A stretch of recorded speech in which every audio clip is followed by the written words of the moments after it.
ఆ లైఫ్లో ఏదో ఇంకా పైకి వెళ్ళాలి, ఇంకా మంచి పొజిషన్కి వెళ్ళాలని ఉండే అనమాట ఇప్పుడు. ఓకే.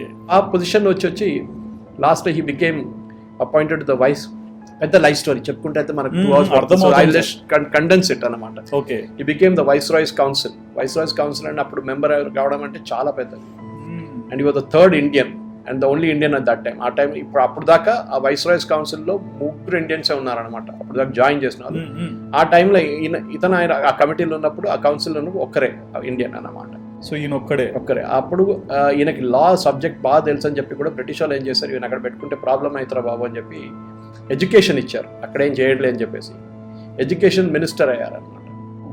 అంత పెద్ద పొజిషన్లో ఉన్నప్పుడు కూడా బ్రిటిష్ వాళ్ళు భయపడుతుండే తను మాట్లాడడానికి. ఎందుకంటే చాలా అరెగెంట్ అని చెప్పలేము. ఒకరోజు ఏదో బ్రిటిష్ చాలా వైస్రాయ్ ఇంట్లో ఇక్కడికి వెళ్ళినప్పుడు వాళ్ళు కుక్కని చూసి కోప్పడ్డారు. కుక్కని అంటే వాళ్ళు అన్నారంటే ఆయన కుక్కర్ చూసి కోపడతాం, మీ కుక్కలు ఇష్టం కదా, మా ఇంట్లో కుక్కలు ఉన్నాయా లేదంటే అంట. కానీ ఎందుకు మీరు ఎట్లా బిహేవ్ చేస్తున్నారంటే కుక్కలు బ్రిటిష్ వాళ్ళు తక్కువేం కాదు అంతే అన్నారంట. ఆ యాటిట్యూడ్ ఉండే ఆయనకి. So host was very senior person viceroy level. అట్లా వాళ్ళ వైఫ్ అన్నారంటే ఇంత అరెగెంట్ మనిషి ఇట్లా మాట్లాడుతున్నారు ఏంటని చెప్పేసి.